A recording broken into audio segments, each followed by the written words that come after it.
இந்த பாங்கு என்பது எதுக்கு மார்க்கத்தில் உண்டாக்கப்பட்டுச்சு? பாங்குடைய நோக்கம் என்ன என்று கேட்டால், அதுல உள்ள வாசகங்கள் எல்லாமே அல்லாஹ் புகழக்கூடிய வாசகம் தான். அதுல தப்பு ஒண்ணும் கிடையாது. அந்த வாசகத்துல அது எதுக்கு உள்ள வாசகம் அது என்று கேட்டால், தொழுகைக்குரிய அழைப்பு கொடுக்கிற ஒரு வாசகம்.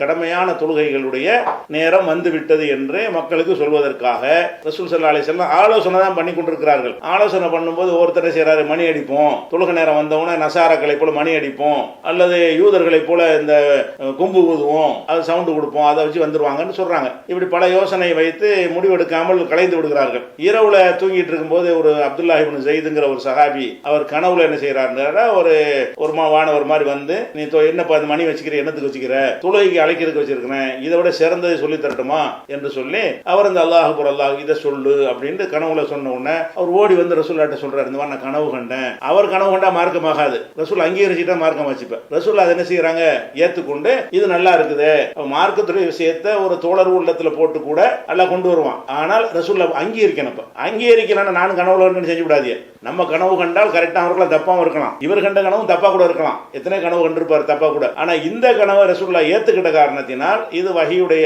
முத்திரை வந்துவிட்டது. அப்ப தொழுகைக்கு அழைக்கத்தானே இவ்வளவு இந்த பாங்கு உண்டாக்கப்பட்டிருக்கிறது. தொழுகையில பள்ளியாசல்ல நேரம் வந்துருச்சு அறிவிக்கிற பாங்க வெள்ளம் வந்தா பாங்கு சொல்லணுங்கிறீங்க, புயல் வந்தா பாங்கு சொல்லணுங்கிறீங்க, நெருப்பு பிடிச்சி எரிஞ்சால் பாங்கு சொல்லணுங்கிறீங்க, லைஃபான ஹதீஸை வச்சு வலது காதலையும் இடது காதலையும் குழந்தைகளுக்கு பாங்கு சொல்லணுங்கிறீங்க. அதுல ஒண்ணுதான் இது, வீடுகள் குடி போகும்போது பாங்கு சொல்லு. பாங்கு சொல்ல வேண்டியது சொல்லுங்க, பாங்கு சொல்லக்கூடாது சொல்லக்கூடாது. எதுக்கு பாங்கு சொல்லணுமோ அதுக்கு பாங்கு சொல்லணும். தொழுகையில எல்லா தொழுகைக்குமா பாங்கு இக்காமத்து சொல்றோம்? பாங்கு இக்காமத்து இல்லாத தொழுகை இருக்க, பெருநா தொழுகைலாம் இருக்கு, ஜனாசா தொழுகைலாம் இருக்குது. அப்ப தொழுகையிலேயே சில தொழுகைக்கு தான் இருக்கிறது பாங்கு. எதுக்கு மார்க்கத்துல கற்று தந்திருக்கிறதோ அதுக்கு தான் பாங்கே தவிர, வீடு குடி போறதுக்கு பாங்கு சொல்லுங்க ஒரு அதிசயம் எடுத்து காட்ட சொல்லுங்க இங்கேயாவது இருக்காண்டு. அதை பாங்கு நல்லதா இருக்கலாம், அது எதுக்கு சொன்னாங்களோ அதுக்கு தானே சொல்லணும்.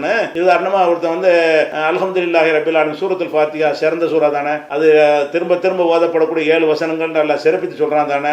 இந்த அல்ஹம்து சூரா ருக்குல ஒருத்தன் ஓதனா செல்லுமா? அவன் தொழுகையும் செல்லாது, மார்க்கத்தை கேலி பண்றான்னு ஆயிடுது. நான் சரியான வாசத்தை தானே ஓதுனேன்னா சரியானதா இருக்கலாம், சரியான இடத்தில் ஓதல, சரியான அல்லாஹ்வுடைய ரசூல் இந்த இடத்துல என்ன சொன்னாங்களோ அதை ரிமூவ் பண்ணி நீ பூச கொண்டே வைக்கிற அப்படி சொல்லுவோமா இல்லையா? அந்த மாதிரி பாங்கு நல்லதுதான். பாங்கு நல்லதுன்னா சைத்தான்லாம் ஓடுவான்னு இருக்கிறது. அதுக்காண்டி ஒரு 24 மணி பாங்க போட்டு இருக்கலாமா?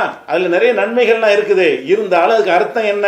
அந்த தொழுகைக்காக அந்த சொல்ற ஒரு பாங்கு தானே தவிர, நீங்கள் வந்துகிட்டு சைத்தானை விரட்டுறோம்னு சொல்லிட்டு ஒவ்வொரு 5 நிமிஷத்துக்கு பாங்கு சொல்லிட்டே இருந்தா அது சரியா வருமா? வராது. அதனால வீடு குடி போறதுக்கு என்ன இல்ல, பாங்கெல்லாம் கிடையாது. விருந்து கொடுக்கலாங்கிற அளவுக்கு மார்க்கத்தில் இருக்கே தவிர பாங்கு கிடையாது. தப்பு அது.